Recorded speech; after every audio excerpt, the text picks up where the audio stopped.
What's good, YouTube? And welcome to those gosh dang Yu-Gi tubers raising card prices. Wait, don't I do that sometimes as a market tuber? Anyways, Jesse Cotton, also World's competitor, has been featuring Marincess not once but twice and evolving the deck list, and he makes things look pretty good. But I'm getting deja vu back to ninjas. To be fair, he did put his money where his mouth was, tried to play that at a YCS, and he did make it look very appealing. But that's the thing, when he's having fun with a deck, it's infectious. Other people go in, take off with it, and you probably can win locals with this, and that is the content he is putting out. And the deck list actually only plays one dive, which has also gone almost double up in price here versus where it was at. And then you see also Spring Girl going absolutely bananas here after the fact, going towards $7, $8, $9 here on the front page. And yeah, with only that one printing out of a legendary duelist no one wants to open, I don't blame people for wanting to play something other than fire. I'm seeing Yu-Gi tubers on Twitter who used to actually say this format is super skill intensive, I love it, turning on it and saying I'm so bored of this is terrible, the mirror matches are awful. And a lot of people are even putting their money where their mouth is on hopes for the ban list, with fire actually just going so down in price, and we'll cover that later as well, as we have several times. But this deck got absolutely expensive for what it is and is no longer the $30 thumbnail.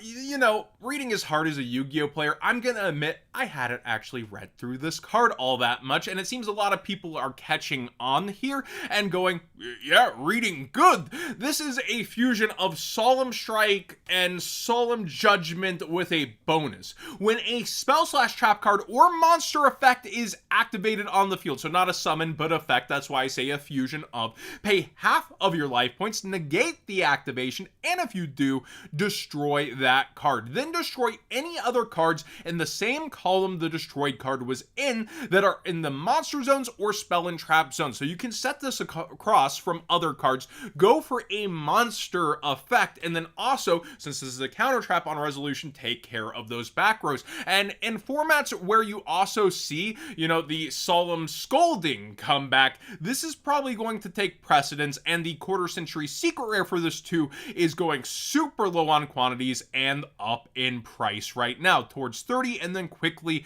towards 40 here on the front page. So be aware, this card's getting some smoke behind it, and where there's smoke, sometimes there's fire, sometimes there's water.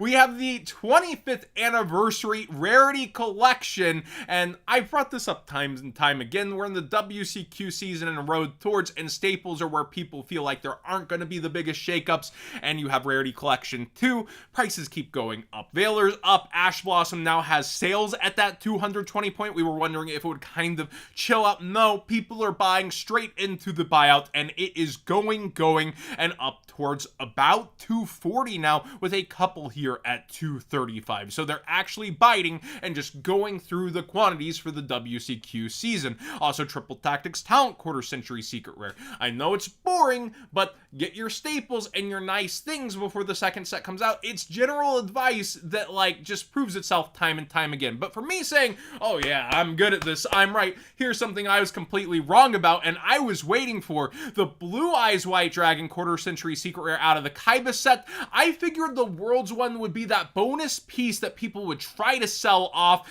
and it's exclusive to here because it has the same art as several other nice versions, and Blue Eyes fatigue has been a very real thing, but the Blue Eyes collectors super stand this one, and I have very fond memories of the Jump promo with the same art. That's why I was hoping it would trickle on down in price and I'd eventually go ahead and get one. Nope, it's going pretty wild. Here we see over on eBay even the sales are around 250, and every single one is above 200 out of the Kaiba suitcase, if you're not familiar with what this product is. And the lowest listed is now 318 with a ton of sales headed towards the 200s here as well. I thought I would eventually pick this up for 75, 80, kind of like that Dark Magician Bandai one. Not at all. And the reason I thought this was like, look, you have the Tokyo Dome one with the same actual Blue Eyes on the card art, but then the Tokyo Dome in the background, and you even have that version out of the Legendary Collection, same Blue Eyes art, but tablet, and people don't like the tablet. Here, this one has really set itself apart and aside. It's one I wanted, it's one I thought I would eventually get around to, and it's one I may have to pass on at these prices. I really have fond memories of it again, but like, I ain't paying that, and the Blue Eyes collectors have shown they're alive instead of Blue Eyes just continuing to show fatigue.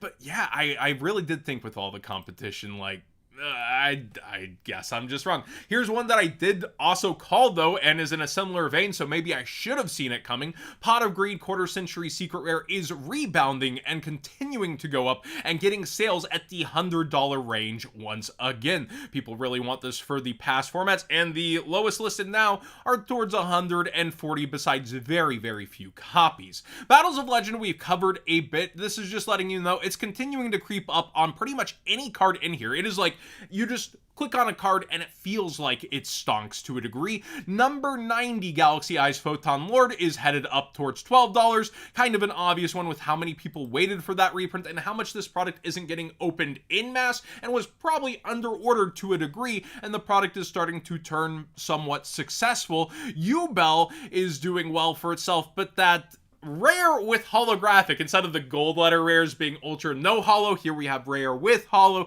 The silver rares aren't doing as hot as the normal ultras, and I think it's that look recognition of something's off with that after years and years of being used to a certain holographic. Like, that's not a secret rare, and that's not a rare. Like, I feel like the community just kind of doesn't like the gimmicks they try out in these side sets as much. Like, you have this, you know, silver ultra also for the Galaxy not doing nearly as hot, so community not uptaking with that as much as the normal regular gimmick that we've always had. We don't like change around here. But yeah, seriously, you go around this front page and like Cyber/Harpy is actually increased and doing well for itself. It's just almost everything in this set is something people have been waiting for to a degree, and it feels like it's doing well for itself. Like number 11 Big Eyes down here, and it's slow climbed up a little bit and is starting to chill out, but still, there's just so many hits within the set. I gotta respect it, and Battles of Legend does have that legacy in the game. The beginning of the end seems to be for past formats in Edison. You have the Dark Creator decks, also Dad decks, and people are looking at playing them, and just a huge amount of different sales on this card lately, popping the heck off. Look at all of these going in on this card, so be aware people are after this card in mass, especially the Ultimate Rare, which is honestly one of the least ornate ultimate rares. We talked about fire. Wanted Seeker of Sinful Spoils is absolutely crashed for the most part. There's a little upturn here. Nope. On the front page, there's $50 copies and stuff. So it's mostly around that $53 mark, as a lot of Banlist fears are there. But we also have the Quarter Century Secret Rare, which is where people usually buy into in case of hits or Banlist fears or reprints. It's absolutely tanked almost back to where it started, around $136. I haven't felt like I've seen anything like this with a high rarity card. Like, it's been so long that a modern dominating meta piece has taken this kind of a turn. Also, Bonfire definitely fallen from its heights to a large degree. You can get these at about $70 almost flat at this point.